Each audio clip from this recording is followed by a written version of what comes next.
Okay, welcome back. Welcome back, everybody. Those of you who are in the live stream, welcome. And Jamelia, that was incredible. Hey. Oh my gosh, it was so good watching it back, and it brought back so many memories. But that edit was crazy. I loved it. I loved watching it. Oh, I'm so glad. I was going to ask you, what is it like when you have an idea, a brand, and you see it, you're so close to it. You're so close to all of the work and all of the machinations and everything, and then you get to see it put together in one place. Like, what does that feel like to you? Does that make you feel like you said, I'm doing good work? Yeah, it genuinely makes me like burst at the seams with gratitude because I know what it's like to work and just be thinking, oh my God, I can't wait for the day to end. I can't wait to get out. But to work on something that you feel like you were destined to do and to work with people who are equally as passionate about making an impact, making an impression, up in the levels, it's just so fulfilling. So I'm just like filled with gratitude, honestly, that we're able to do the work that we are doing. There's still so much more to do. There's huge Mhm. mountains to still climb, but it's a reminder of how far I've come since my mum's bedroom. My bedroom in my Right. mum's house, if I'm being honest. Because when I started TreasureTress, I didn't have retail in mind. I didn't have a shop in mind. I didn't have storefronts in mind. I literally just wanted to make sure that I could help educate other women on how to care for their hair, Mhm. so they didn't have to have such a turbulent hair journey like I did. And so to Mhm. see it continue to evolve from that, to see us be able to pick up on cues from culture and what's missing, like the trend reports, like the Mhm. in-store experiences, like the events that we host, like the dinners. It's really, really rewarding work, is what I would truly say. Oh, I love that. And when you said we're doing good work, I mean, I know you know that, but as a Black hair care consumer, right? And as someone who's been through my own sort of curl troubles, and I raised a daughter with curly hair, I literally did not know what to do with her hair. I was 40 something years old before I learned how to appreciate my own hair. This is Yeah. a spiritual experience for Black women, and that is not hyperbole. That is like the truth. Don't you agree? I completely agree. I'm going to use that quote. I completely agree. It is truly so much more than hair. Like there are so many debates about Black women being able to do what we want with our hair and not over trivializing it. But equally, hair is so symbolic to us. It's so unique to us. The I Mhm, like to describe how we get our hair done as children as almost like a cultural ritual. Like it's a mhm, thing to sit between the legs of an older woman, whether that's your mother, your aunt, your older cousin, and get your hair done.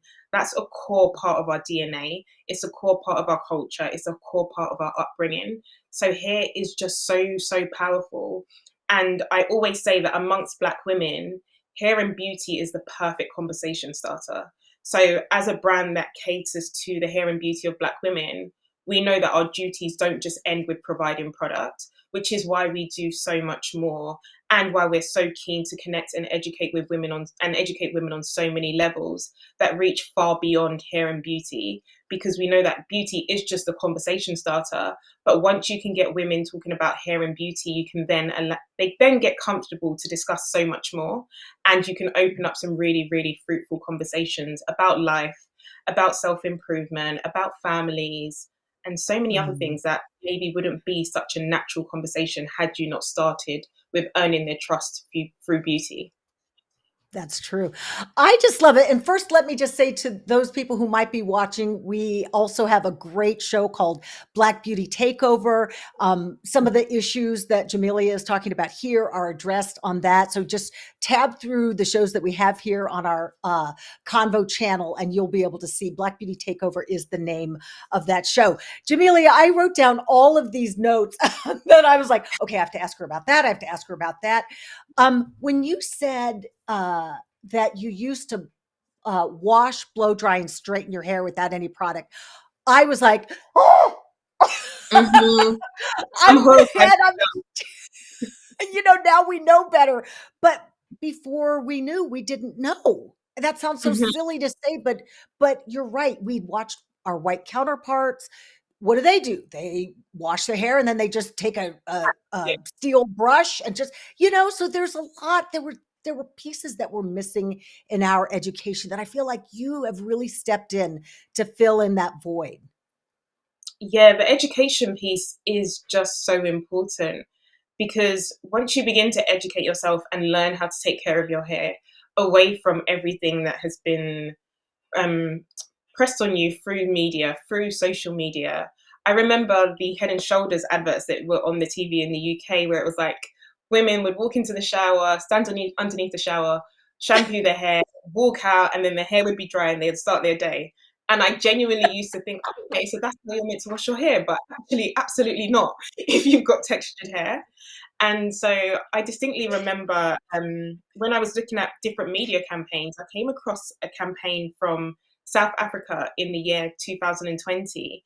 And it had a picture of a woman with straight hair and it said normal hair. And it had a woman with textured Oh. hair and it said damaged hair. And I just thought this is the perfect visual representation of the way our beauty and our hair is described on a regular basis, Mhm. even down to the language that is used on products to this day.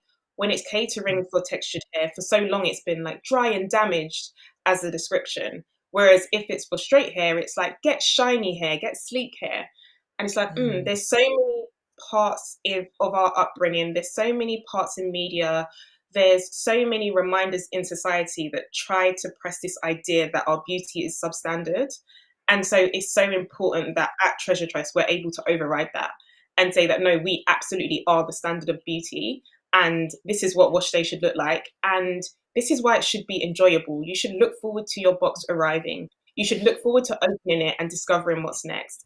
And you should look forward to connecting with other women on social media who are having the same unboxing experience so that you can feel validated, not only in your existence, but so you can share your tips and your tricks as well.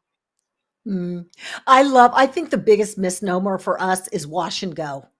Like, we're just gonna wash our hair, like you just described about the Head and Shoulders. It's like, no, it Mhm. means wash and go, and about 30 other steps to get it the way you want, or however many steps. You know what I'm saying? Absolutely. Yeah, it's not as quick as it sounds at all.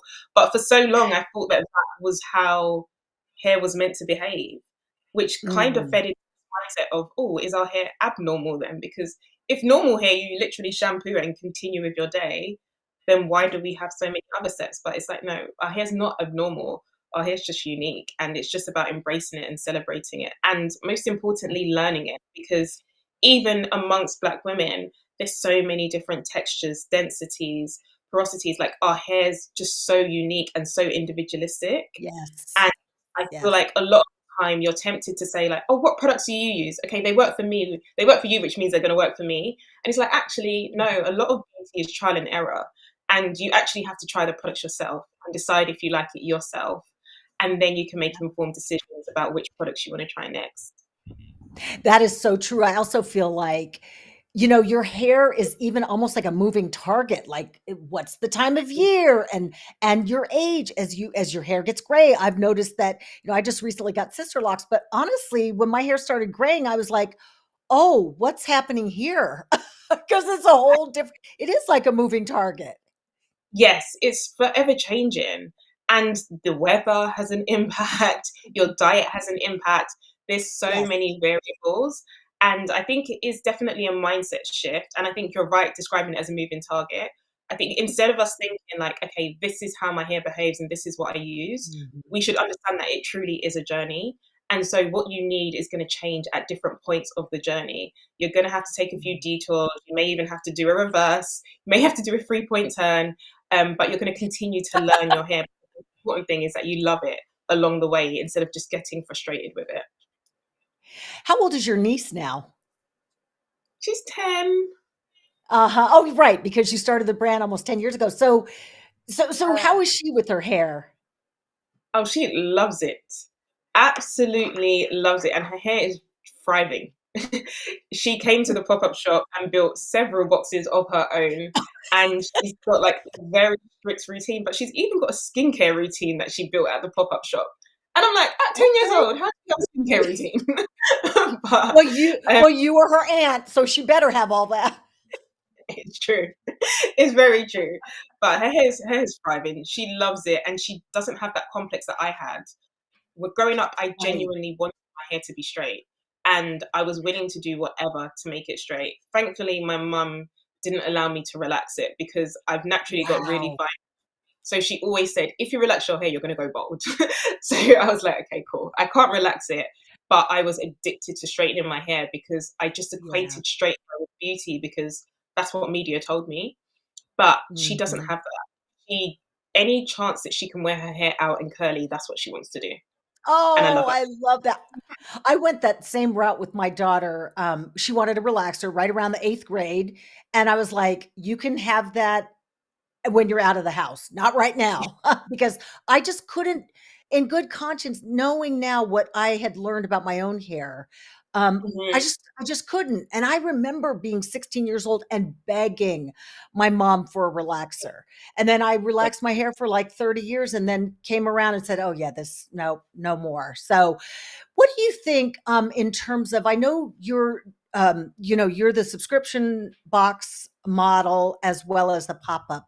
Do you foresee a time when there will be more products that you're sharing with your consumers available in stores? Not just the beauty stores, but the big box stores. Yeah, for sure. We've definitely seen an uptake in the last, I would say, predominantly since 2020. There's been Mhm. an uptake in products that are available for textured hair. The funny thing is, we have a lot of calls with retailers, and on one of the calls, they were literally they were repeating back to us the findings of our trend report. Of like, oh, did you know that black women spend 10% of the spend on beauty? And I was like, yeah, we wrote that report. So I'm pleased that the report is getting into the hands of retailers, so they're taking it seriously. I think realistically speaking, there's never going to be as many textured hair products on the shelves as there are products for straight hair. Mhm. But progress is definitely being made, and I'm really proud to say that we have definitely spearheaded that in the UK. For sure. Did you follow some of the issues that, in Hollywood, there were a number of black actresses that came out and said they would go on set and they had hairdressers there who did not know Mhm. how to hair that wasn't white and straight. Had you followed much of that? And I imagine there's sometimes some of that same kind of stuff that's happening in the UK because there's just not the education there. For sure. We see it, I would say, with the exception of the last two fashion weeks, after every London or Paris fashion week, there was some headline or some conversation about black models not having their hair done properly or having to do their hair and makeup themselves or bring their own hair and makeup kits so that they can Mhm. prepare themselves for the catwalk because the glam squads couldn't do anything on set. So for sure. And one of the stories that we've followed most closely is Tracy Ellis Ross, primarily Mhm. because we were a part of the launch of Pattern in the UK. But I just love the founding story of that brand, whereby she was able to say that she was on set for over 10 years and no one could do her hair. So she had to figure it out herself, which led her to developing her own range of products. So we see it in so many areas of society. What happens in Hollywood happens in the fashion industry and in so Mhm. many other industries. And it's sad, but I feel like it's almost baked into your DNA. If you're a black woman and you have to appear on camera, you're always willing to have to bring it back together and bring it back home yourself Yep. if you need to. I know that I won't go to a set if I'm bringing my makeup with me because I need to know that I'm not going to look crazy by the time the makeup artist is finished. So I think sadly we have to cover our own backs in that way, but I do Right. think it's getting better. But it's definitely something that happens everywhere in pretty much every industry. Right. Hopefully that's getting better. I've been on shoots where the hairdresser came and said, "Well, I think I'm just going to spray some water in your hair." And I'd be like, "No." I mean, big shows, big productions, and you'd think they would know better, but they didn't. Um, the the other thing I wanted to ask you about, Ruth mentioned, about the chairs in the laundrette. Is that what you called it? The laundrette? And Yeah. that's what you use for speaking and things like that. 2 questions. Do you guys are there events when you do the pop-up shops there, and how long does a pop-up shop stay up for? And where's Yeah, the those are next one? That's a great question. So our pop-up shops, initially, the first year that we done it, I believe it was 2017, and it was like an experiment. We were like, shall we do it? Let's try it. And we took over a retail unit in South London, and it was 2 days, and it was a roadblock event. There were Black women lined all the way down the road to the point where the Wow. owners of the shops were like, what is going on? What is this shop? Mm. What is happening? So that definitely caused the stir. And then we've just continued to increase the length of time. So the laundrette was open for 4 months. And this year Oh, we've wow. yeah, it was a long time. And this year we've taken our pop-up shop on tour. So instead of having a fixed retail space, we've taken the concept on tour.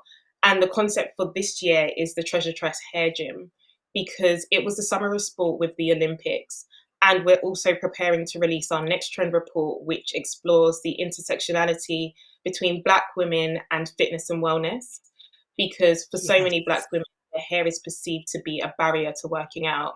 And I think I think fitness brands generally assume that Black women don't really exercise, but we absolutely do. So we're really excited to shed some light on that with some hard facts and figures through our trend report. And our next pop up is at the UK Black Business Show in the Excel Centre on the 19th of October. And after we do the UK Black Business Show, for the first time, we'll be going into a department store. I would say it's the equivalent of, say, Macy's in the US. Oh, It's called John, no. and we'll be Oh, there until the end of the month, which is really exciting. wow. So you really did, you found a need and you are doing a great job of serving that need. And I think it's phenomenal. I love what you've done and I love what you're doing. And I'm so happy for your niece that she won't have to, Me be dealing with the things that you had to deal with or that I had to deal with, and that Black women will really understand that, we spend money like everybody else, and we deserve to not just be cared for but appreciated, and for our dollars, and we deserve it. I love it. Absolutely, I couldn't agree more. Jamelia, thank you so much for spending this time with us. For those of you who are in the chat, sorry I didn't get a chance to pay too much attention over there. Please make sure that you follow Jamelia. They can find you on Instagram, and your website, treasuretress.com. Is it treasuretress.com? .co.uk. Okay. All right. We're going to have all the links in the description. So, Jamelia, good luck to you from here on out and also next week at Black Business Week. Thank you so much for your time. Thank you, Renee. A pleasure speaking with you. You too. Bye bye now.